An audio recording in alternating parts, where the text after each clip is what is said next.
One more thing on the subject he raised was, how do we raise money? Yeah. You know, and that's the question you are asking me. Yeah. We can stretch taxes so far. We can stretch debt so far.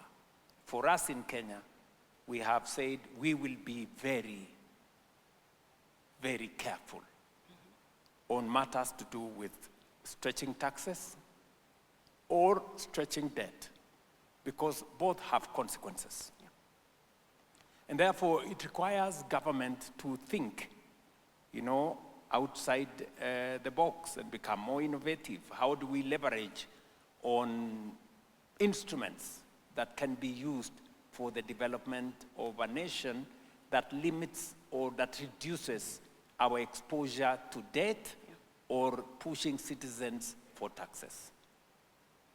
And we have discovered some of them. You know, we have assets that we can deploy in a better way. Let me give you an example. You've just mentioned there about a big stadium we have built. In fact, we are using what we call the sports fund, which is a fund that has been there now, I think, for 10, 15 years. For 10, 15 years, this fund has not achieved much, except do a gate somewhere, do cabro someplace, you know, a small thing somewhere. What we have done is that we have turned that fund into using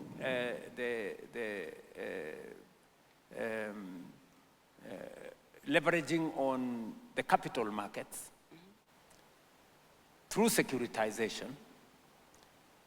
That fund is now building for us the largest stadium in Nairobi, which is going to host AFCON next year, about $300 million.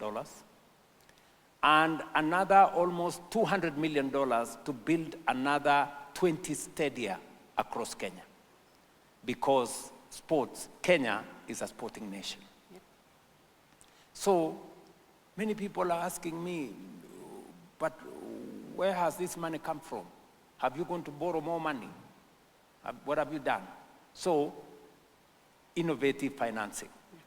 Let me give you another example before we go to your question. We are building another huge conference facility. In fact, the next time these good people come to Kenya from August this year, they will be having this session, or whatever session they will be coming, in Bomas of Kenya. We're building another close to 350 million conference facility. Oh. Again, we haven't borrowed any money from nobody. We've used our own instruments that have always been there. The tourism levy, which has been there now for 20 years. And if you ask, what has this